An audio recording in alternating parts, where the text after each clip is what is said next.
Ժողովուրդ օրաթերթը նկատել է, որ 3 Հայաստանի Հանրապետության կառավարության շենքի բակում անսովոր լռություն էր տիրում։ Նախկինում ակտիվ եւ խոսուն նախարարներն ու պաշտոնյաները կարծես չքացել էին։ Տեղում լրագրողների հարցերին պատասխանելու փոխարեն նրանք խուսափում են իջնել ներքև։ Այս վարքագիծը Ժողովուրդ օրաթերթի տեղեկություններով պայմանավորված է վարչապետ Նիկոլ Փաշինյանին, նրա կնոջ եւ թիմակիցների կողմից վերջին շրջանում արվող հանրության շրջանում լուրջ դժգոհություն առաջացրած անպարկեշտ գրառումներով։ Կառավարության շատ անդամներ չեն ցանկանում ներկայանալ հանրային հարթակներում կամ պատասխանել լրագրողների հարցերին։ Նրանք իրենց մտերիմների շրջանում խոստովանում են, այս ընթացքում պետք չէ երևալ, քանի որ պատասխաններ պարզապես չունենք լրագրողների բազմապիսի հարցերին։ Իրավունք թերթը գրում է Փաշինյանը անցել է պլան B-ին, այն է քաոս ստեղծել եկեղեցու ներսում, նպատակ է դրվել եկեղեցականներին հանել իրար դեմ, իսկ դրա համար օգտագործվելու են տարբեր ժամանակներում եկեղեցականների մեկը մյուսից նեղվածությունների խոսակցություններ։ Հատուկ մարդիկ են ներդրվել եկեղեցականների մեջ կռիվ գցելու համար։ Ասում են Փաշինյանը ասել է, որ դա ծրագրի կուլմինացիան է լինելու, երբ սկսեն ներսից իրար ուտել հոգևորականները։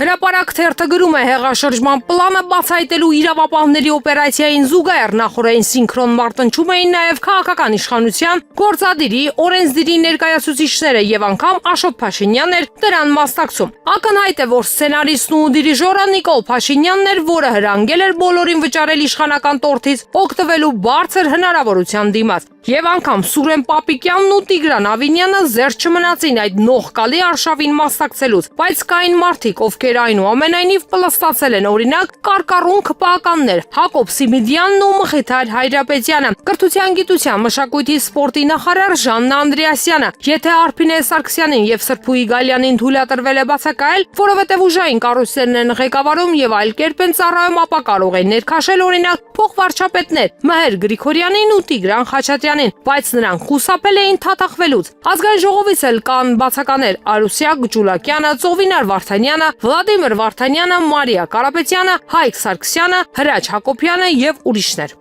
Հրապարակ թերթը գրում է այսօր հունիսի 27-ին տարածքային կառավարման եւ ենթակառուցվածքների նախարար Դավիթ Խուդատյանը կմեկնի Թուրքիա։ Նրա հետ Թուրքիա կմեկնի նաեւ խորհրդականներից մեկը։ Նախարարությունից մեկնաբանեցին, որ այցի նպատակը տրանսպորտային փոխկապակցվածության գլոբալ ֆորումին մասնակցելն է, որին 30-ից ավել երկրների տրանսպորտային ոլորտի ղեկավարներ են մասնակցում, դա նախարարական ֆորում է։ Մենք տեղեկություն ունենք, որ Թուրքիա մեկնելուց առաջ Փաշինյանը խորհրդակցություն է անցկացրել Դավիթ Խուդատյանի եւ նրա տեղակալ Արմեն Սիմոնյանի հետ քննարկել են մի շարք հարցեր։ Արդյոք դե յուրե հնարավոր է Հայաստանից դեպի Թուրքիա ապրանքների արտահանումը եւ Թուրքիայից Հայաստան ներմուծումը։ Արդյոք հնարավոր է Թուրքիայով ապրանքների տարանցում եւ Թուրքիայից Հայաստանով տարանցում դե յուրե եւ վերջապես թուրքական բեռնատարները կարող են բեռնափոխադրումներ իրականացնել Հայաստանի տարածքով կամ հակառակը։ Չի բացառվում, որ Թուրքիայցի իրական նպատակն այս հարցերը կոնստրուկտիվ հուն ուղղելն ու հարաբերություններ հաստատելն է։ Հրապարակ թերթը գրում է իշխանությունը քննարկում է Մայրաթորի դեմ գրոհային խմբեր ձևավորելու եւ հարձակվելու ռիսկերը։ Մեր աղբյուրներն ավելի հավանական են համարում, որ ինչ որ պահի խմբեր գործուղ են վեհարան, թե երբ ժամկետներ չեն հայտնում։ Տեղեկացանք, որ ընդդիմադիր որոշ շրջանակներում էլ հակազդեցության ծրագրեր են մշակում, մասնավորապես ՀՀԿ-ն կազմ պատրաստ սպասում է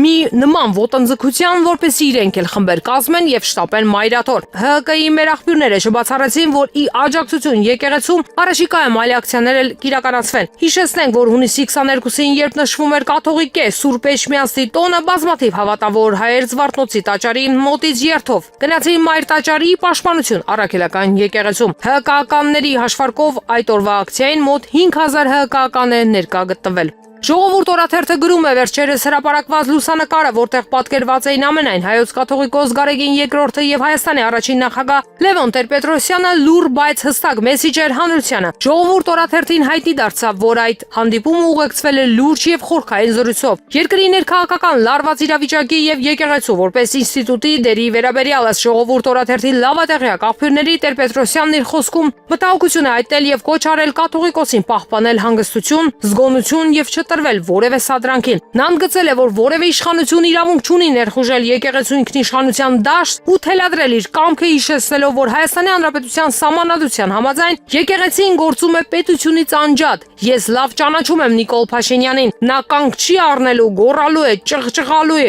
վիրավորելու, սադրելու, բայց եկեղեցին պետք է հակադրվի իր հավասարակշռությամբ։ Մոտավորապես այսպիսի խոսքեր է հնչեցրել առաջին նախագահ։ Կաթողիկոսը իր հերթին տեղեկացրել է Հայաստանի Հանրապետության հիմնադիր նախագահին, որ վերջին շրջանում տարբեր ուղղություններով անընդհատ զգուշացումներ ու սպառնալիքներ է ստանում, նրան փորձել են համոզել հեռանալ, հակառակ դեպքում խոստացել են վարկաբեկել կամ նույնիսկ ձերբակալել, սակայն հոգևոր հովիվը այս պահին շարունակում է դիմադրել։